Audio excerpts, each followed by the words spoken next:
Hindi. So, pagpasensyahan niyo po ang may sakit na ataling nahawa kay Gabo. Char. So, kumusta? Kumusta naman kayo? Mukhang mukhang madaming mga iniisip hindi makasagot. So, siguro we'll start with a simple dynamic para lang maka-enter tayo sa prayer this evening. So, para sa ating mini dynamic, yes, gusto ko, close nyo lang yung mga mata nyo. Yes. Close nyo lang inyong mga mata. At damhin natin yung presensya ng Panginoon sa buhay natin ngayon. At pakinggan natin kung ano yung gusto niyang sabihin para sa atin. Bago ka pa pinaglihi at ipinanganak, ay pinili na kita upang maging propeta para sa lahat ng bansa. Pinili kita para maging tagapaglingkod ko. Hindi mo ako pinili. Ako ang pumili sa iyo.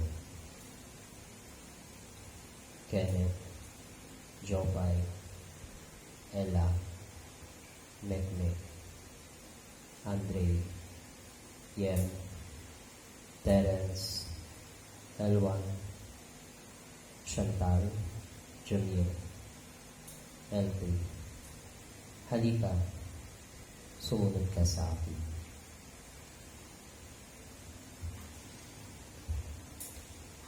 Okay. So, ngayon, pwede nyo nang buksan ang inyong mga mata. So, how does it feel? Very, very big brother voice, ano? Joke, pumasok ka sa confession mo. Ay, kulang. Natawag naman na. Sumagot naman na. Alright, so how does it feel? No? Anong pakiramdam na tinawag kayo ng Panginoon? Imagine nyo na lang boses na ganyan. Huwag nyo na lang imagine yung boses. Ang hirap. Anong feeling, no? That the Lord called you by your name and asking you to follow Him. Is it overwhelming? Nakakatakot ba? Feeling mo hindi mo deserve? Ano kaya yung magiging sagot mo sa Kanya? So, yun yung i-meditate natin ngayong gabi na to. Ano yung magiging sagot natin sa Kanya? So, diba, lahat tayo ay tinatawag. Alam ko naman na narinig nyo na to ilang beses sa mga binibigay na guidelines sa inyo, sa mga retreat, diba? Lahat tayo ay tinatawag. Sabi nga sa reading na binasa natin kanina, even before you were born, pinili ka na ni Lord. Minsan, kapag naririnig natin tong salita na to, sasabihin natin no, na hindi to para sa atin. May nagsasabi na yung pag-follow kay Jesus is para lang siya sa mga pare, sa mga madre, no, sa mga religious. Pero may naririnig din ako na yung pagmamadre at pagpapare daw, ay para lang sa mayayaman. Ewan ko, pero ever since maliit pa ako, naririnig ko talaga ng pangarap ko maging pare, para lang sa mayaman yan. And we know naman siguro yung reason behind it, no? Walang katapusan ng pag-aaral nila. Walang katapusan ng pag-aaral nila ng salita ng Diyos para maibahagi sa atin. And of course, alam nyo ang expenses ng pag-aaral, di ba? Kaya may nagsasabi na para sa mayayaman lang daw ang pagpapari at pagmamadre.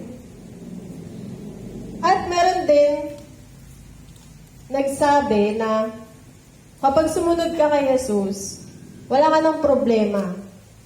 Sabi, aalisin niya lahat ng problema mo, aalisin niya lahat ng pasakit sa'yo. Hindi ka na maghihirap kapag sumunod ka sa Kanya. Always lang masarap ang ulam. Always buffet, sabi nila. Pero, ito nga ba ito nga lang ba yung mga taong tinatawag? O sila nga lang ba yung deserving na sumunod kay Jesus? So to start my guidelines sa Nag-start po kanina. So, meron akong kwento. Maliit na kwento lang, no? Merong isang bata na tinawag siya ni Jesus. So, kung nakinig tayo sa gospel kanina, si Jeremiah, di ba? Bata. Bata lang siya, kung kilala natin siya. Di si Michael. So, may isang bata na tinawag ni Jesus. Sabi ni Jesus, halika, sumunod ka sa akin.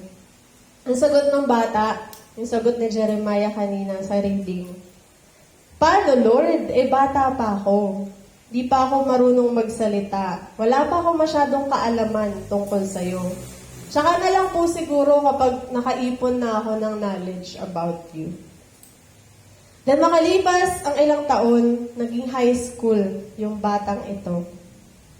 Sabi ni Jesus sa kanya, naturuan ka na siguro ng mga ate at kuya mo sa Verbum Day. Siguro may knowledge ka na tungkol sa akin. Halika, sumunod ka sa akin. Pero ang sagot ng high school student kay Jesus, masyado pa pong hectic yung schedule, Lord. Dami ko pang assignments. Dami pang deadlines. Dami pang activities na pinapagawa ni ma'am. Next time na lang, Lord. Wag na lang muna ako ngayon. At hanggang sa nakagraduate ng high school, siya yung nag-college. Pagtungtong ng college, sinabi ni Jesus sa kanya, Nak, masyado ka ng maraming alam. Marami ka nang nalalaman. Ang dami mo ng retreat na napuntahan. Ang dami mo ng recollection na nasalihan. Ang dami mo ng guidelines na narinig. Halika, sumunod ka na sa akin. Pero ang sagot ng college student, Lord, may research pa akong tinatrabaho. Madami pa po kaming practical test na pine-prepare. Graduating ako ngayon, Lord. Tapusin ko muna internship ko. May thesis pa ako, Lord. Tsaka na lang. Pagtapos na ng lahat ng pasakit na to. At hanggang sa nakagraduate siya. Pakagraduate, sabi ni Jesus, congrats, Nak! Ang layo na ng narating mo. Nakuha mo na yung degree na gusto mo. Halika, sumunod ka sa akin. Gamitin natin yan sa mas makabuluhang bagay. At ang sabi ng college graduate, Lord, hanap mo na ako work. Wala ba ako work eh. Kapag may stable work na ako, Lord, promise, makakapag-serve ako ng mas maayos sa'yo. Mas masusundan kita. At ngayon, na working na siya, tinawag ulit siya ni Jesus. Ganda na ng work mo ah. Regular ka na pala. Lika, sunod ka na sa akin. At ang sabi niya, may nire-reach pa akong goal, Lord. May pangarap pa ako. Dami ko pang pangarap na gustong abutin. Gusto ko pa ma-promote. Gusto ko pa tumaas yung sahod ko. Tsaka na lang, Lord.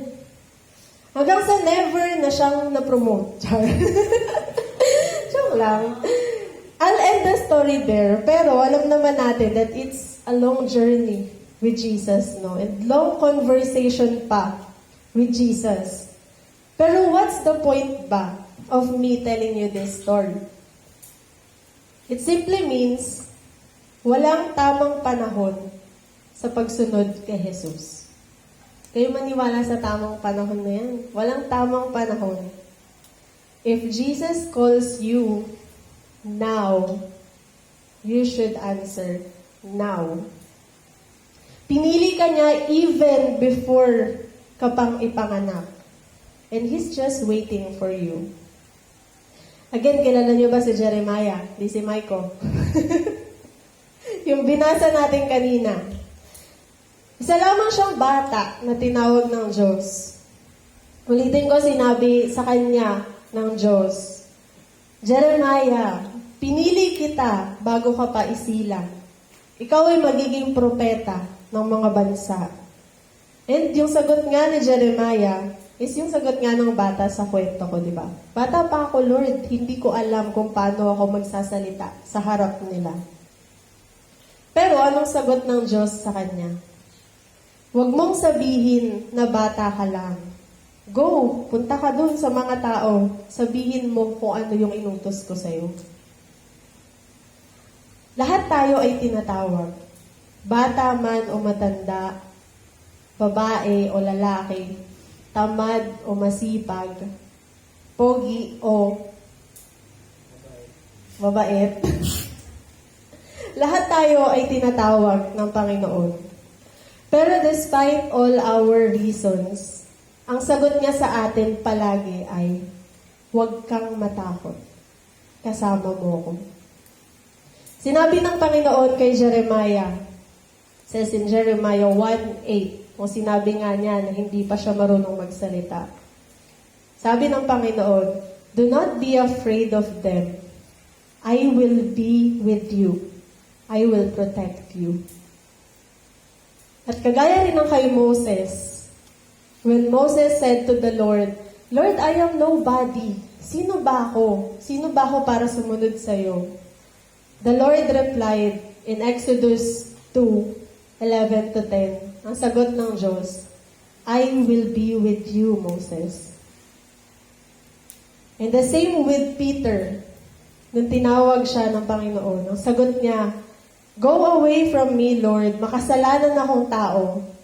But Jesus replied in Luke 5:1-11, do not be afraid. From now on, you will be catching people. If you notice, no, sa tatlong nabanggit ko at sa marami pa na tinawag ni Jesus,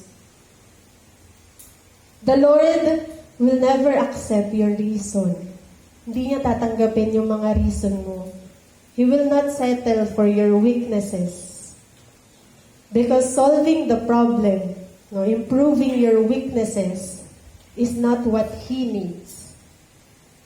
Because the answer is always Him. Sabi nga sa Romans 8:30, God does not call the qualified.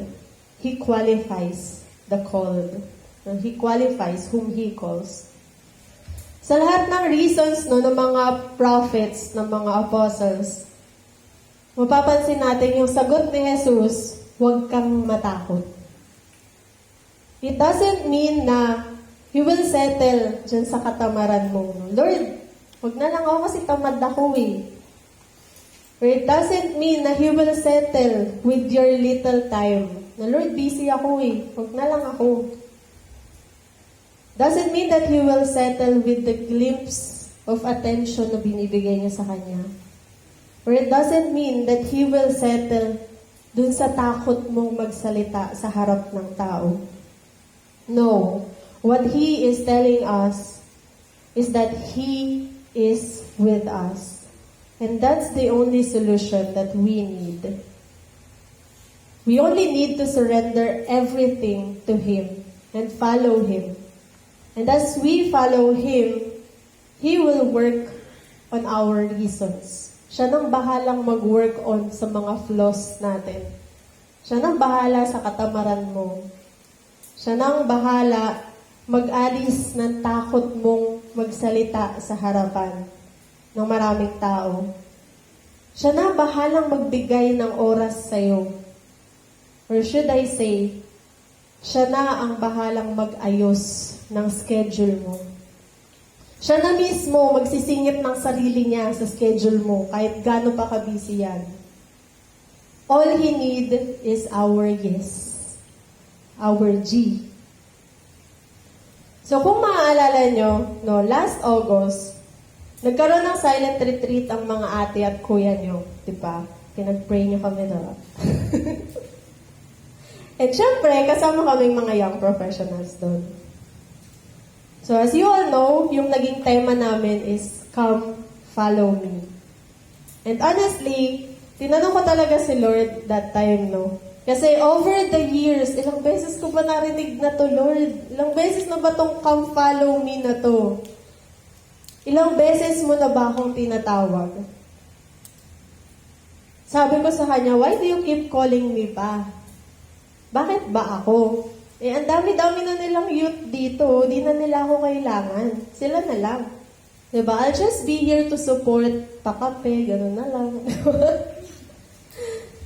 Sabi ko sa kanya noon, kaya na nila yan. But in one of my solemn prayer nung retreat namin, He answered me. Elaine, because I choose you. Pinili kita. So that moment I stopped. And napatitig talaga ako sa altar. My view is all these youths. No, we have people from Pandacan and Pasig as well that time. Nasa likod ako ng chapel. And my view is all these youths sa harapan ko. And Jesus is directly telling me, ikaw yung pinili ko. Pinili kita. So that time, nag-start na talagang mag-enter ako sa prayer. Nag-start na tumulo yung luha ko with those words, with those 3 words. Because you all know that Ateling was once lost. Yes, lost sheep. So, alam naman ng lahat, di ba, na nawala ako sa Verbum Day for how many years? And hindi lang sa Verbum Day, I might say. Nawala rin talaga ako kay Lord. And those years were actually the worst years of my life. Yes, I have the freedom. I have all the rest na kailangan ko. Marami akong nagawang kasalanan that time because of my pride. No? Because ito na ako Ito na, mag-isa na lang ako Wala naman na si Lord sa akin So, I can do everything I want. So, hindi ako nakakapagsimba. Hindi ako nakakahawak ng Bible. Hindi ako nakakapagdasal. At ang pinaka-importante sa lahat, hindi ako nakakapagkumpisal. Pero, dumating ako sa point na na-miss ko pa rin si Lord. Na-miss ko rin naman si Lord, no? And na-miss ko yung dating ako. And sa isang kanta yon, actually, one morning lang, random na nag-play sa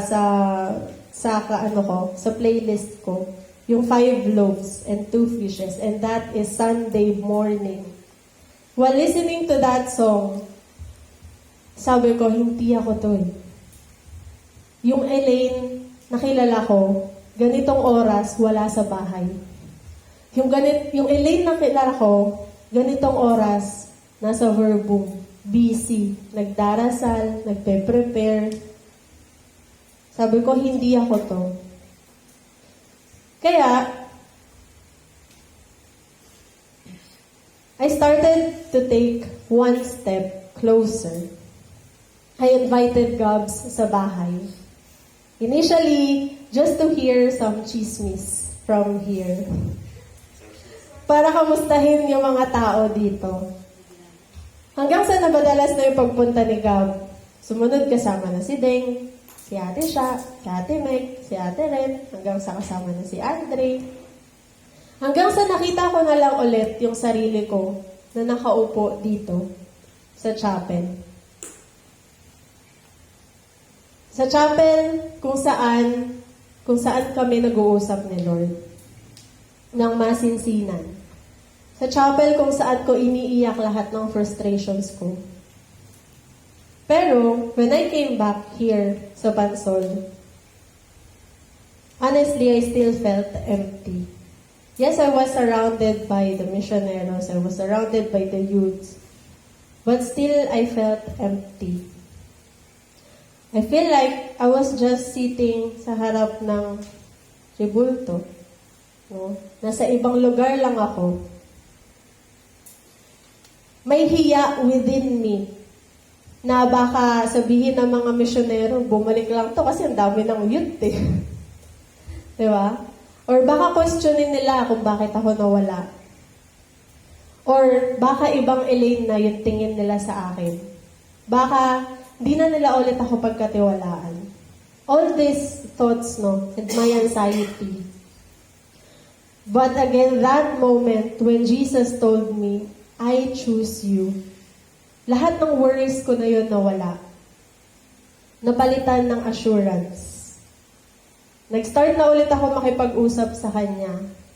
This is August, and kailan ako bumalik? Last year pa, diba? So since the time na bumalik ako, honestly, wala talaga akong naging matinong prayer. Puro lang ako Tulala lang sa kanya, as in, wala akong marinig, wala akong makuha, wala akong ma-absorb. But that time, nung retreat namin, after hearing that word, I choose you. Nakapag-start ulit ako na makinig sa kanya. I started to hear His voice again. And His welcome back message to me is this. Allow me to share this to all of you. Sabi ni Lord sa akin, you want some time alone? Go! I won't disturb you. You want to be away from me? Go! I won't stop you. You want to take a rest? Go! Take as much time as you want. But never forget that whenever you feel like coming home, I am just here, waiting for you. Whenever you wanted someone to talk to, I am all ears. Sabi sa kanta kanina, whenever you feel like dancing, you don't have to dance alone. And whenever you feel like crying, you don't have to cry alone. I am here. No matter how distant you'll be, I will still remain the same because we are one. We are one. You and me, we are inseparable. Your tears are my tears. Your joys are my joys. I will love you the same no matter what. That moment, that very solemn moment of mine, yung tigas ng ulo ko sa sagot na, bakit ako? Bakit ba ako, Lord? Nireplyan niya ako ng tigas ng ulo din. Kasi ikaw. Kasi ikaw yung napili ko. Ikaw yung pinipili ko. At ikaw ang pipiliin ko. Oo, tamad ka. And oo, gusto mong mag-focus sa sarili mo. And yes, you are selfish. You are a sinner. Yes, you turned away from me many times. But still, I choose you. I am choosing you. And I will choose you over and over again. We can work on things together. We can work on your flaws. We can improve your speaking skills. Mag-upgrade ka. Upgrade ka kasama ako. And this is the final message na binigay niya sa akin that time. This is actually my message sa mga kaibigan ko na kasama ko rin dito sa Verbum dati. Palagi kong sinasabi sa kanila, basta magkakasama tayo, may mapupuntahan tayo. Palagi kong linya sa kanila, together to get there. But this time, Jesus is the one telling me this line. Elaine, together, we will get there. So now, mga kapatid, I invite you all to list down all your concerns, no? List down all your reasons. Walang exempted dito. I know, lahat tayo may reasons. Kung bakit hindi kayo makapag-follow sa Kanya. And in your prayer tonight, offer them to Jesus. Together, let us talk to Him and let us ask Him, Lord, I cannot, but I know that you can. Lord, di ko kayang magsalita sa harapan, but I know you can change me. Lord, di ko kayang tanggalin yung katamaran ko, but I know kaya mo. Lord, hindi ko kayang magbigay ng oras sa'yo, pero alam kong kaya mo. So for our guide questions, meron tayong 1, 2, 3, 4, 4 na readings na pwede nyong basahin. Depende ko ano yung gusto nyo, anong makaantig sa inyo. The reading na binasa kanina is Jeremiah 1, 4-9. The call of Moses is Exodus 2, 11-10. 11, 2-10. Sorry, mali yung pagkakatype. Exodus 2, 11, 2-10. And the call of Peter is Luke 5, 1 to 11. And the title of my guidelines tonight is from John 15:16. You did not choose me, but I choose you. So in our prayer, let's ask, kung ano yung nakaantig sa atin. Second question is, anong nag-hold back sa'yo to follow Jesus? So, ano yung reasons mo? Third is, ano yung concrete steps that you would like to take with Jesus? Napalitan ko yata. Taglish. Ano yung concrete steps ang gusto mong i-take kasama si Jesus?